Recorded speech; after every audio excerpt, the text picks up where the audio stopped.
In this case, we have a matter that involves a town councilor, an elected official. Those investigations don't occur in the dark. This is not the good old boy club, and we don't do business that way here any longer.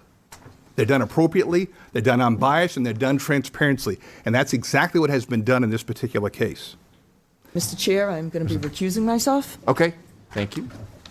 Let the record show that Deb has recused herself. Next up is to accept the ethics complaint investigation report regarding a town councilor. Mr. Mahone.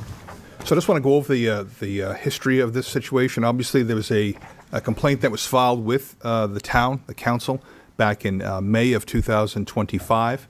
On June 2nd, the following motion was made by Vice Chairman Faber, made a motion to direct the town manager to engage an independent third-party investigator to conduct a review of the remaining complaints and report the findings to the town council, seconded by Councilor Combs. Motion carries 4-0-0. Chair votes in the affirmative. After that, and these are from the minutes, Chair Dunn said the complaints will be treated seriously, reviewed thoroughly, and handled without bias. The council is committed to due process, transparency, and upholding the integrity of public service. The complaints will be placed on the 91A Right to Know page on the town website by noon on June 3rd, 2025. I would suggest that the town council was rather wise to ensure that they separated themselves from the investigation so that they can perform the task that is now in front of them in making a finding. I selected a different law firm to conduct the investigation so the town's legal counsel could advise the council if such advice were needed. I think the timeline is particularly important here. Again, the complaint was filed back in May. The council acted on June 2nd. And then the Donahue, Tucker, and C&Dell law firm was contracted with to conduct this investigation. I asked that the report be provided to me by no later than August 8th, which is a Friday, which coincides with our policy of providing documents 10 days prior to the council meeting. I did not receive that document until 2:06 p.m. on Monday, the 11th of August, 2025. The agenda has to be published by 5 p.m., so that 7 days is allowed for the council to be able to read the materials as well as the general public. I emailed the council at 2:22 p.m. The investigative report. I also emailed the complainant at 2:24 p.m. and provided those documents to him. The agenda was posted at 3:55 p.m.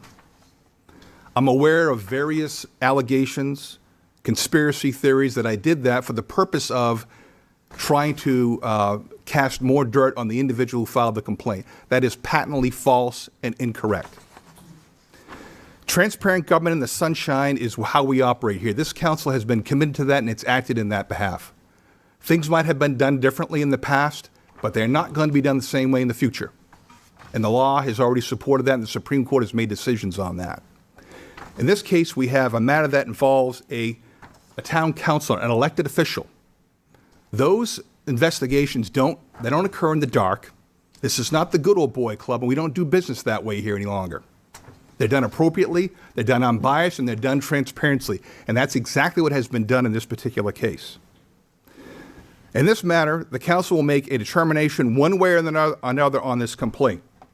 Ultimately, the voters make the ultimate decision as to whether their elected officials are acting appropriately. They can do that more effectively when they have unbiased information to make those decisions. Elected officials do not have a right to privacy when it comes to ethics violations. We spent thousands of taxpayer dollars on this investigation.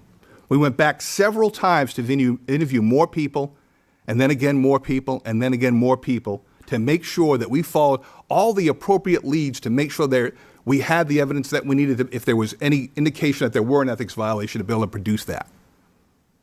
There are no more appropriate leads to follow. We have done, in my view, the appropriate course of action. The attorney has done that and completed a proper investigation that you have in front of you. The investigation was thorough and complete. There are no other leads or questions in this matter that are going to change that situation. The council will need to make a determination based on the evidence in the investigative report provided to it.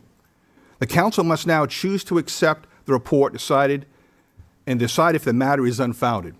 If for some reason the council believes that it is not unfounded and there are some allegations that the council should act on, the next step is a due process hearing.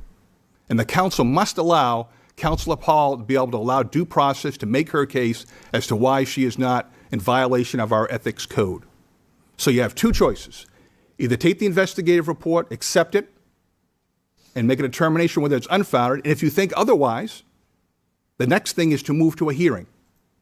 And then she'll be allowed to be able to come in here and make her case.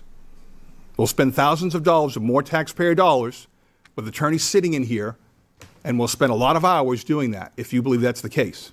And that's what you should do if you believe that's the case. So I want to make that very clear what the process is moving forward and where we are. Any questions from the council? Any discussion?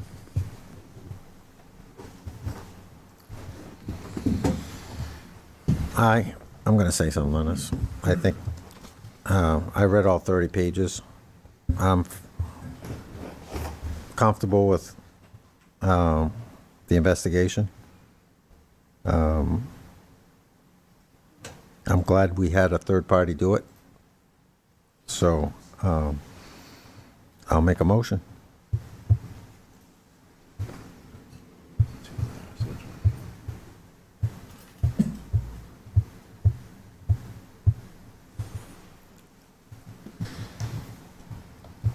Mr. Town Manager, is it option 2 that we're going with? Motion 2? Let me just get to that page on 200 and something, wherever it is here. You have two different motions. Motion number 1 and motion number 2. Correct. Motion number 1 is to accept the report, and then motion number 2, you need to make some determination, whether it's going to be unfounded, or if you think it's sustained, then you're going to have to go to a hearing. So we have to make both of these motions, is what you're saying? Well, that's what you should do, yes. Okay. So I'll make a motion that I move that the Londonderry Town Council accepts the investigation report and findings from the law firm of Donahue, Tucker, and Sandella relative to the alleged acts by Town Councilor Deb Paul, detailed in the complaints filed on April 30th, May 1st, and May 8th, 2025, regarding violations of the town's code of ethics. I have a motion from Dan. I'll second it. Second from Sean. All those in favor say aye. Aye. Any opposed? Chair votes in the affirmative. I'll make another motion. I move that the Londonderry Town Council, based on the findings of the investigation of alleged acts by Town Councilor Deb Paul, detailed in the complaint filed on April 30th, May 1st, and May 8th, 2025, regarding the violations of the Town Code of Ethics, are unfounded,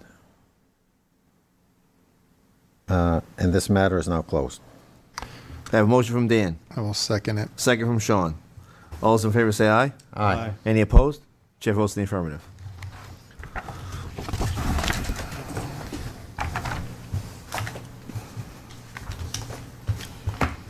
Next up is discussion of the report submitted by the Rockingham County Sheriff's Department relative to the allegations of the Ethics Code proposed by the Town Councilor. Mr. Mulholland. So this matter, Chief Kim Bernard, who was acting town manager at the time, the allegations involve potential criminal activity. So that matter was placed to the Rockingham County Sheriff's Department to investigate, appropriately so they could take action they deemed appropriate. You have the report from them, and it's up to you. That was suspended initially to allow them to do their criminal investigation and make that determination, and they have done so, and now it's up to you to act as you deem appropriate on that. Questions, discussion from the council?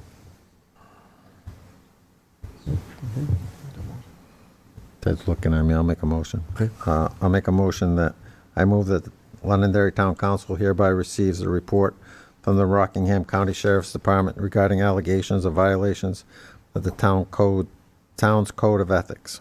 I have a motion from Dan. Second. Second from Sean. All those in favor say aye. Aye. Any opposed? Chair votes in the affirmative.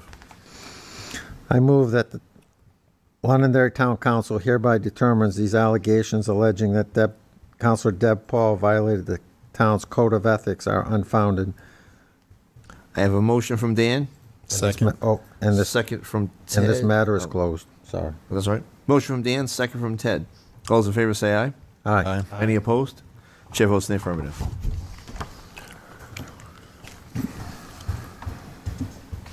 Councilor Paul, if you'll return to the...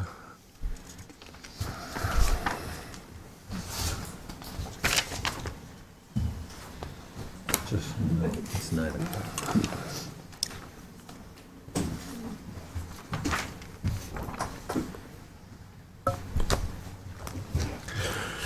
It's a new item on our agenda. Approval of